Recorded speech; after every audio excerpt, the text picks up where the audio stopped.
Bhagavad Gita as it is. Chapter 7. Knowledge of the Absolute. Text 1. Shri Bhagavanu Vacha Maya Sakta Manaha Partha Yogam Yunjan Madashrayaha Asamshayam Samagram Mam Yata Nyasyasi Tachrunu. Synonyms.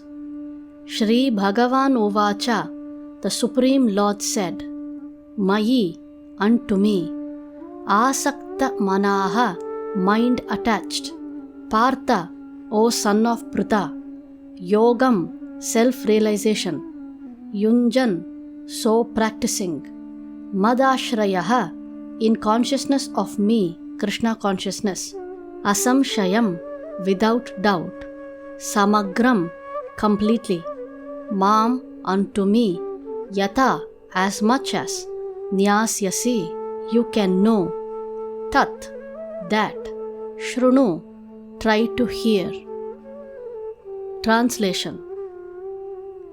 Now, hear, O son of Pritha, Arjuna, how by practicing yoga in full consciousness of me, with mind attached to me, you can know me in full, free from doubt. Purport.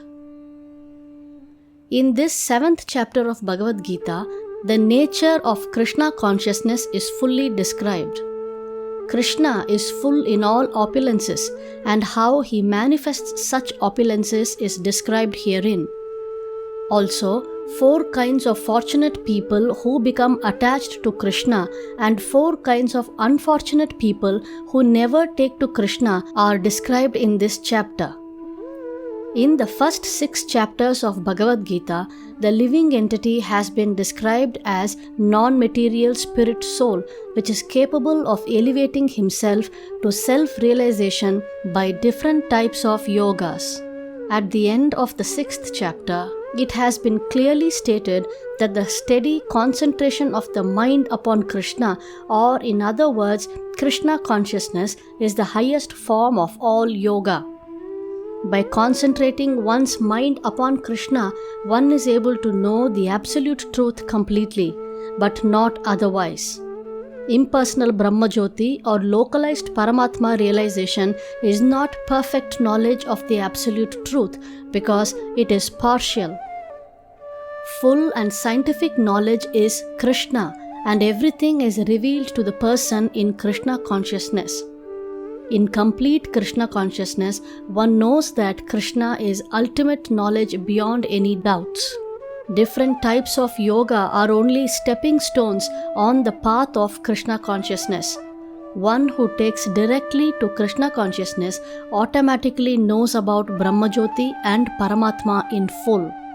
By practice of Krishna consciousness yoga, one can know everything in full, namely the absolute truth, the living entities, the material nature, and their manifestations with paraphernalia. One should therefore begin yoga practice as directed in the last verse of the 6th chapter. Concentration of the mind upon Krishna, the Supreme, is made possible by prescribed devotional service in 9 different forms, of which Shravanam is the first and most important. The Lord therefore says to Arjuna, Tat Shrunu, or hear from me. No one can be a greater authority than Krishna, and therefore by hearing from him, one receives the greatest opportunity for progress in Krishna consciousness. One has therefore to learn from Krishna directly or from a pure devotee of Krishna and not from a non-devotee upstart puffed up with academic education. In the Srimad Bhagavatam, this process of understanding Krishna, the Supreme Personality of Godhead, the Absolute Truth, is described in the 2nd chapter of the 1st canto as follows.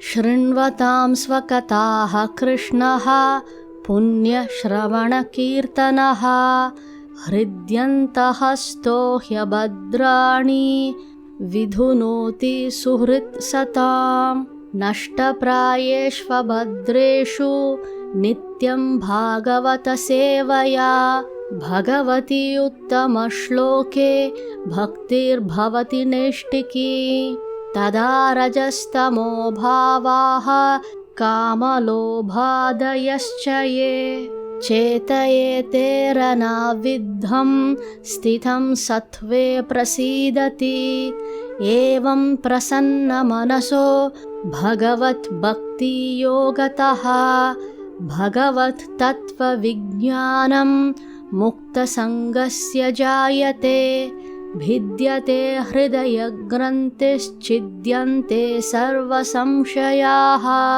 shiyante chasya karmani drishta evatmanishvare.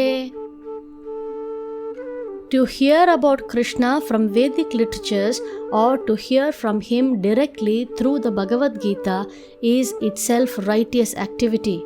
And for one who hears about Krishna, Lord Krishna, who is dwelling in everyone's heart, acts as a best-wishing friend and purifies the devotee who constantly engages in hearing of him.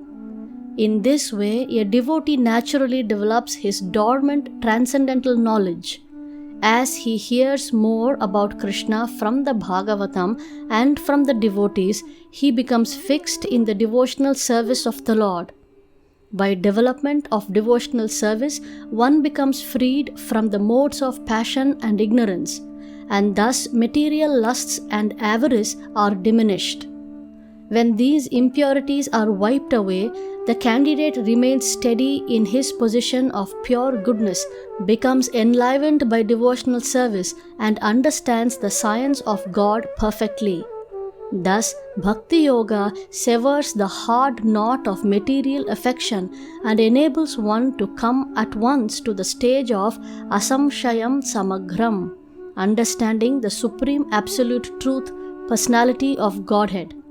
Bhagavatam, Canto 1, Chapter 2, Text 17 to 21. Therefore, only by hearing from Krishna or from his devotee in Krishna consciousness can one understand the science of Krishna.